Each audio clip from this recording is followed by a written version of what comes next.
Hello everyone. I will be reading from this book called Sky Dharma, and it's section about this Tertön Migyur Dorje. So he remembered his past life, and he would often tell them to people who were interested. And from a very young age, he was interested in letting people know that he was a lama. And he would talk to his elders with great spiritual authority.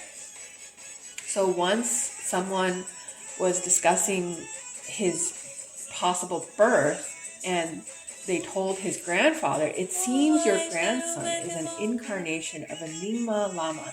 If you keep him at my place, he will become a good master."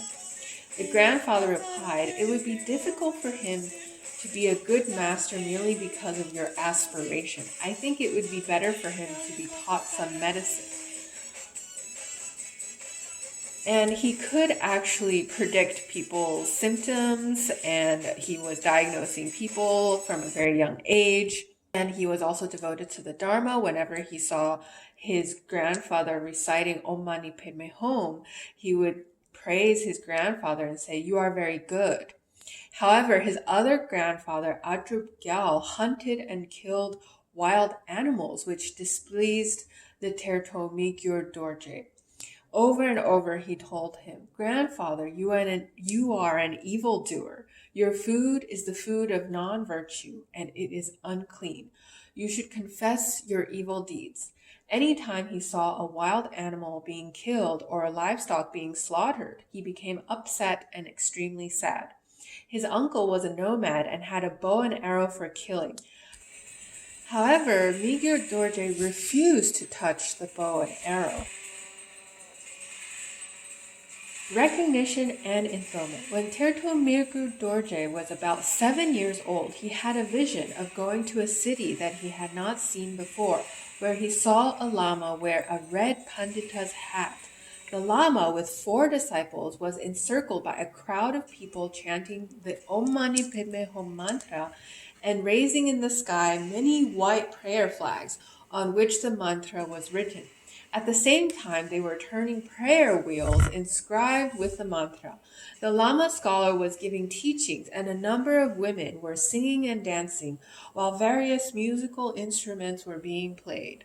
In chorus, the women melodiously sang the following verse: "Before the teacher appeared, not even the name of the Buddha existed.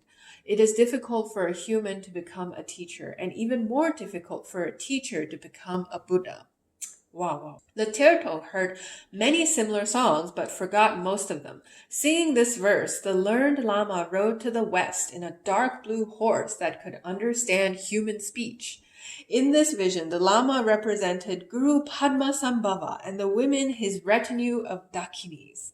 By revealing the signs, they were encouraging the Tertön to enter the door of Dharma and rely on a spiritual master. After this vision, Tertön Migyur Dorje went into the mountains, where through ridges and rocks he saw me, the master, Raga Asye, meditating in the retreat hut.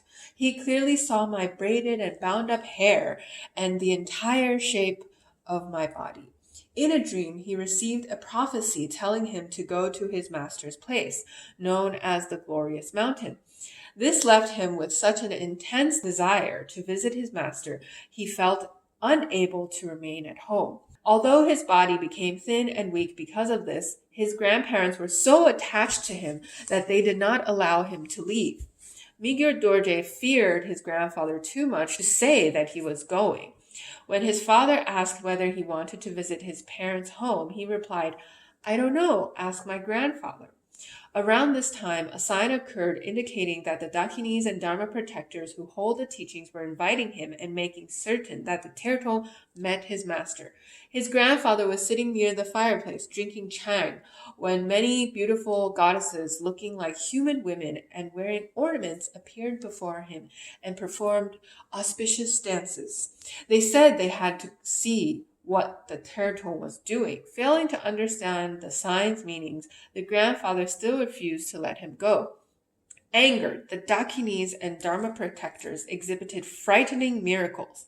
They caused a huge flock of crows to gather while a dark storm swirled about with fierce, skull-crackling thunder. They sent a lightning bolt that killed 2 cattle and knocked unconscious a few men and dogs. The grandfather perceived these terrifying events, but still our protagonist did not leave the house until this really devoted person made this prayer based on his dreams, nights long,